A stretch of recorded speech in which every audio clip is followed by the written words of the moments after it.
Hey, we're back from the Silver Creek Studios with another episode of Get a Load of This. This is Ryan and Jared.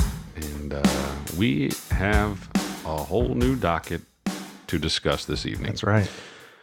Or this day, whatever time you happen to be listening to this. It could be morning, it could be the middle of the night. We don't care. We just want people to pay attention to us. And we appreciate it. Yeah. So what's new? Well, we got more unrest in the forest. That's right. This coach down in Texas is probably stepped in it a little bit. It seems think like so. He's paying for it already. Yeah. He's. So what happened? Well, I'll read you his letter to a recruit that he declined. So, hello, Gavin, or hi, Gavin. Thanks for the interest in our program. Unfortunately, we are not recruiting players from the state of Colorado. In the past, players have had trouble passing our drug test. We have made a decision to not take a chance on student athletes from your state.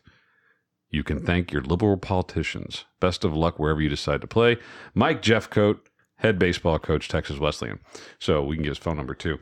Thank your liberal politicians. So he was all good up until that point. Yeah. But, it goes back to things we've said before on this podcast about people just need to chill the fuck out and not get so. I mean, he was clearly angry. He had to have been angry when he wrote that.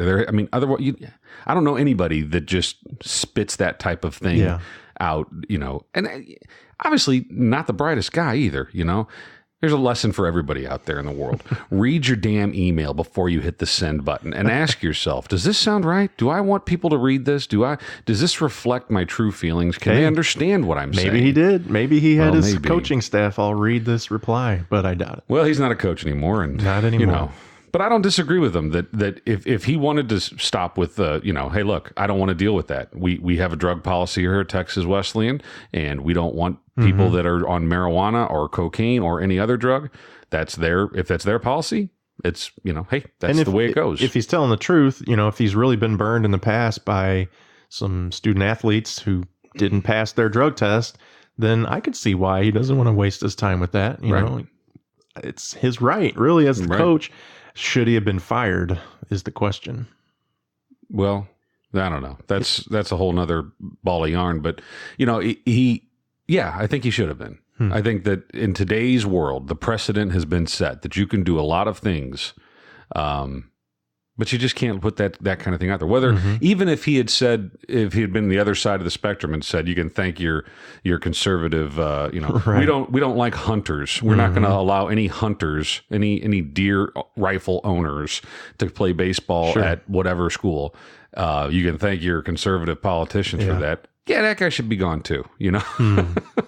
Yeah. I mean, here's the thing. So is it that comment? If he left out you can thank your liberal politician, I think that's it. I think, would he be okay to say we don't accept students from Colorado? Yeah, I think he'd have been all right if he had stopped short of saying anything about the liberal politicians. Yeah. It's still a blanket statement, all students from Colorado, he's not saying that, but he's saying they've been burned in the past. But I kind of think, he doesn't have to recruit. They don't recruit every region, every state. If he says, I don't want to recruit Colorado for whatever reason. Right.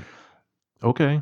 Yeah. You don't lose your job over that. Now, you might if you're passing up a bunch of talented players. Well, see, but here's the thing. How hard would it have been for him to just write a different letter and say, thanks, Cody, or whatever the hell his name was.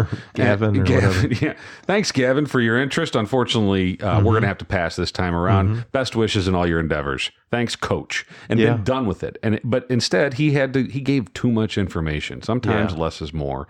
And that guy doesn't obviously get that. But, look. The drug laws are changing dramatically. I think that, we live in Illinois. I work in Missouri. You work in Missouri. Illinois does allow medical marijuana. I believe so. Yeah. No. And I guess there's always going to be a bill for recreational until it passes, which will probably be within the next year or two, I would imagine. Missouri's probably going to be the same.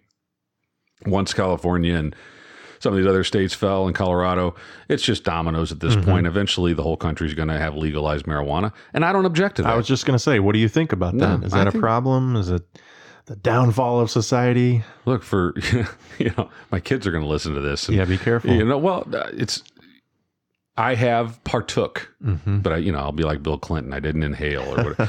No, I did. I definitely did. And I didn't, I'm not a big fan of it. It's all right. I'd rather have a nice, frosty cold one. And speaking of, and, I mean, it's not my thing. And it's just that simple. Now, other people, it's their thing and they like it. And, for whatever reason, maybe it calms them. Maybe it makes them more focused or centered. Maybe they really need it for medical reasons and they have glaucoma or they have some other issue. There's a lot of reasons why it's not a bad drug. It's definitely, it definitely shouldn't be punished like it is. It shouldn't, you shouldn't go to prison for possession of marijuana. So I think the laws, are going to be interesting and corporations and universities and sports teams are going to have a hard time navigating those waters over the next few years. So what do the St. Louis Cardinals do when the laws change? Are they going to allow players to toke up in the locker room, in the clubhouse? On a road trip to the Rockies? Yeah. Yeah. I mean, so I think, why not? Unless the coach, and I could see Mike Matheny having this policy, says, no, we're not doing that. We're not doing that on this team. What if they go out onto the field high? Hey, coach, it's legal. Mickey Mantle was drunk most of his career, and he did a pretty good job. Right. I mean, there's been a lot of players who were always on uppers, or there was a lot of other, before steroids. There's a lot of other illicit drug use that guys, if they can perform, who are we to judge? I've heard other arguments that, another podcast that both of us listen to, the opinion is that let them juice, let them use whatever. If it makes them better, they're there for our entertainment. If they want to sacrifice themselves, I don't necessarily agree with that. I don't agree with that either. But there are people that do. Why are we going to the game? We're going to the baseball game to see home runs, to see great plays, to see outstanding athleticism. And if someone wants to sacrifice their body by taking steroids in order to entertain me. Hey, if Darryl Strawberry can play his whole career on cocaine. Yeah. And do what he did. Right. Well, here's the other thing. So for all the kids listening at home, I do disagree with drug use during sports. At the very least. No, I agree. I agree with Jared. Don't do drugs. Just say no. But it's gonna happen. And here's what I was going to say about steroids. We're okay with let's say Sylvester Stallone. I'm a big fan of Sylvester Stallone, and Schwarzenegger. Let's go down the list of bodybuilders that have been in movies. Would he have been able to do Rambo or Rocky? Or the Expendables, he had to have been on steroids. Sure. And there's no rules in the actors union, whatever they call that, whatever the name of the union is, AFTRA. There's no AFTRA rules against anabolic steroids, and we accept it because it made the movie better. It made our entertainment experience that much better because he was juiced and ripped to shreds. Yeah, I don't know. Problem with that. At the time, though, I mean, especially as a kid, did I know anything about steroids and juicing? And oh, look at that guy, he's on roids. Would it have mattered if I knew that? And I don't know. I mean, kind of. It's like in sports. I don't like the idea of cheating to get somewhere. Right. If you cheat to get bigger, that's what made those guys so cool. It was like, wow, look at him. He must work out a lot. He's amazing. He's a superhero. Oh, wait, he took this substance to get that way. Well, I guess that's a good point. Yeah, I mean, it is cheating. I guess unless someone could make an argument for why it's not cheating to take steroids to get bigger and stronger or to heal faster or whatever it may be. If it was andro or, I mean, when you're talking as far as an actor, what are you cheating at? You're getting ahead at what? Making your body bigger? I mean, everybody's working out to try to get bigger. It's no different than a boob job, right? Yeah. I mean, is it any different than a boob job, or are collagen in their lips or Botox in their face? I mean, there's a lot of actresses that wouldn't. I'm all for the boob jobs. Yeah. Not so much the collagen. But there's a lot of actresses in Hollywood that may or may not have had some of the roles if they didn't have a couple of other roles, So, I don't know. Interesting. That's a hell of a topic, but And we're clearly off the marijuana topic. We are, yeah. How would that affect schools, you think? Right now, obviously it's illegal, but if it was suddenly legal in Illinois, I assume they would still make it like 18 and over or whatever. Well, you would think so. And it'd be the same laws same that apply to cigarette smoke. And, But you know, what's funny is that at my high school, not while I was there, well, maybe my freshman year, they allowed it. There was a smoking section for students. Really? Yeah. And so there was very few that were 18 or over. And it was in the central area of the school. There was an outdoor section, like a courtyard type of area, and that's where students could go to smoke a cigarette, and many of them did. And yeah, looking back on that, that's completely unthinkable. Yeah, that they not only did they have the time to go smoke a cigarette, but the school said, "Oh yeah, and here's a place for you to do it." That is unthinkable now. But that was a reality. I kind of remember. I think this is how I remember it. And when we were in high school, was there were kids that smoked out on the corner, the sidewalk, you know, on the edge of the school property. It was not allowed for sure. I remember hearing about kids that would get busted on the weekend. If a teacher saw them in the middle of town smoking, they'd get in trouble. Right. So it was definitely against the rules, but for whatever reason, they were able to get away with it during school hours. I don't know. It was like teachers didn't want to bother to walk out there and bust them. They must have at some point. But now, I mean, we're hearing all these stories of kids vaping, getting caught, suspended, kicked off the baseball team. I mean, whatever. Yeah. And sometimes it's just having some of the paraphernalia in your bag. You know, they didn't even get caught. I think if they're dumb enough to, if it's a rule, and I think it is in the student handbook or whatever, for sure, that it says, you know, don't bring this stuff on school premises, and definitely not in your locker. But if your car is parked on the lot, and then it's searchable. Yeah, I mean, the rules are laid out. You just don't do it. It's the same with our workplace, you know. Yeah. We've talked about this a little bit. There's no guns allowed in my office. Right. If I was to bring one in, I would probably be terminated. Yeah. They say nothing about your vehicle, but if they did in the employee handbook say you can't have a gun on the property, then that would apply to my vehicle. And if, you know, they would search it, you know, yeah, I can understand being punished for that. But and that's basically what we tell our kids, you know, and this is to kind of skirt the moral issue is regardless of how you feel about it or whether you think it's right or wrong or I think it's right or wrong, it's against school policy at this time for you to be vaping or smoking at school, and it's going to get you suspended. It's going to get you kicked off the whatever team. You know, don't do it. Right. Even if everybody protests and says, well, this is stupid, we should be allowed. At this time, it's against the rules and you'll get in trouble. Right. So just knock it off. Don't be stupid. Yeah, it's pretty straightforward. Yeah. Follow the fucking rules. I mean, it's simple stuff, you know, but a lot of people struggle with it. I mean, we did too when we were kids, probably. I know I did, you know, I mean, if you could bend a rule, I didn't do anything too crazy, but yeah, I mean, that's what teenagers do and 20-somethings do is they push the boundaries. And what gets me is the difference with, you know, it's not like you're drinking at a party on the weekends and somebody heard about it and it got back to a teacher or whatever.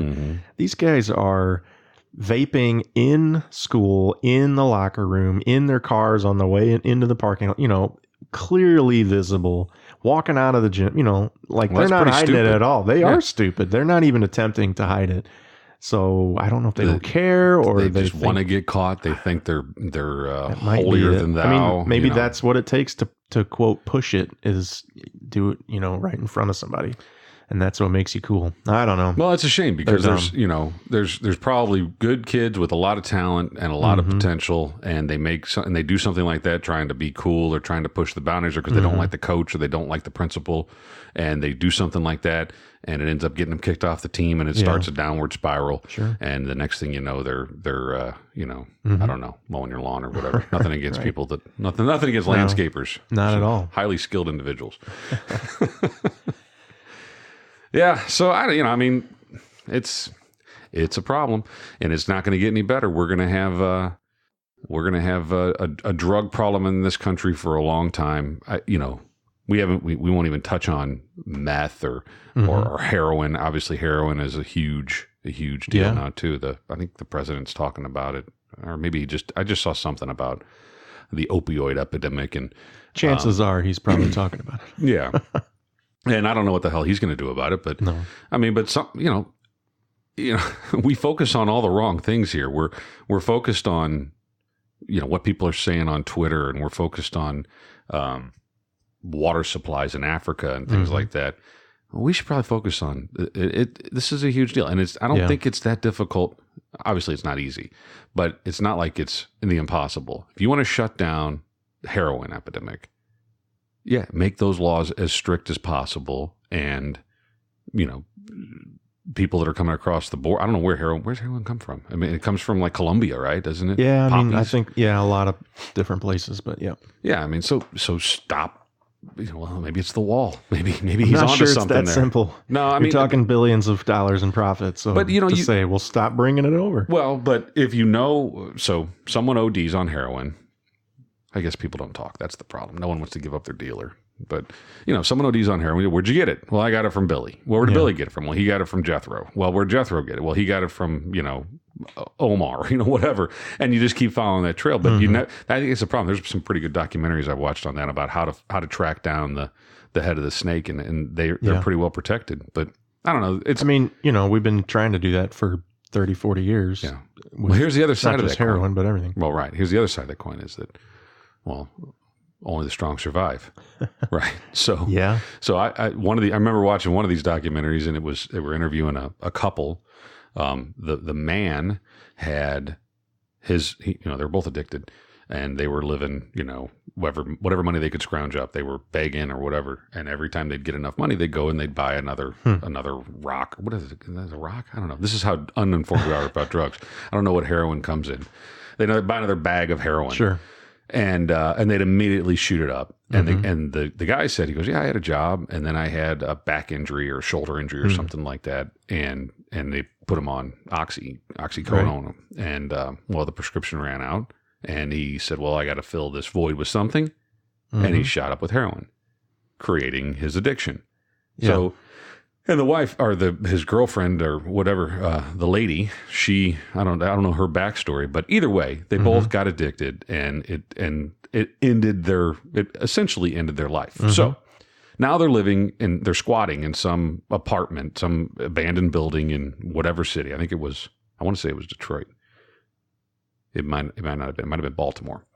But either way, they're squatting in some abandoned building. And I don't know if they're getting government subsidy. I don't know what other benefits they're getting, but they're definitely not leading a very good life, So depends how you look at it. At what point do you give up on people? At what point this is a harsh reality. At that point, Ryan, I don't know. That's when you give up on people. Well, do you say, well, just let them go and see, eventually they'll OD and then they're no longer a problem. I don't know. That's a heartless approach. It's not nice. It is. And if you're that far down that road, I don't know that there's any coming back. I mean, you hear all these stories of family members and parents trying to help their kid get off heroin or cocaine or whatever, and that they never get off. I mean, even if you go to rehab and get quote clean, you're never. It's always there. The itch is always there, waiting to be scratched. And depending on the drug you're talking about, it really just pulls you back in, and you'll ruin a lot of other people's lives trying to get your fix again. So so maybe the solution is to let them rot, just let them go. I don't know. That's a pretty harsh way to go, but hey, maybe there's something to it. They don't have credit card debt. They don't have responsibilities. Yeah. They don't have, 9 to 5. They could just get their fix whenever they can and leech off the system. But in between pretty fixes, good life. No, but in between fixes, they're absolutely miserable. They are just unhappy people that are. Forget that right away as soon as you get your as get your fix, I guess. I don't know. We need to. Maybe it's just education. Maybe it's not just education, obviously, because I think most people know the first time that they put that needle in their arm, they know that they're doing something stupid. Yeah, they've got to have some inclination that it's the wrong thing to do, and they still do it. So it's not education, because there's still going to be stupid people that do it. Sure. And it's not, it's nearly impossible to stop the flow of it unless you put up giant walls around the entire country. Because if you put up a wall on the southern border, they're still going to come in through the Gulf, and they're going to find a way to get that shit in here. It's not that simple. We would have stopped it a long time ago if you could just stop it from coming in. But so maybe we go to just complete, this is a free country. If you want to do that, here you go. But you know what? If you OD on it, well, you're not getting government services to help you out. Right. You're on your own. It's a free country, but we're gonna draw the line here. Revive you once. Right. You get one shot. Yeah. After that, yeah. Yeah. What do you think about the notion that marijuana is a gateway drug to the harder stuff? Do you feel that there's any credence to that? Any truth to anybody that's hooked on heroin or cocaine started with marijuana? I don't think it has anything to do with the drug. I think it has to do with the illegality of marijuana over my lifetime, that since it was an illicit, illegal drug, that it was, in order to partake in it, you were in some culture and you were around people that potentially were into those other things. So by that nature, it was a gateway drug. In and of itself, marijuana, I think, is relatively harmless. I think, from what I hear, I haven't partook in quite some time, but from what I hear, the stuff that they make today, the stuff they grow today, is like ridiculously strong, and it's completely different than the stuff that I ever saw. Right. So, but I still don't think it's. I think it's chewing on pocket lint was illegal. That would be the gateway. Like, hey, he started on pocket lint. Next thing you know, somebody offered him coke. Way to challenge my logic. But I mean, I think I think so. It's because it's illegal, and you tried it. You got in a circle of friends who would try pocket lint.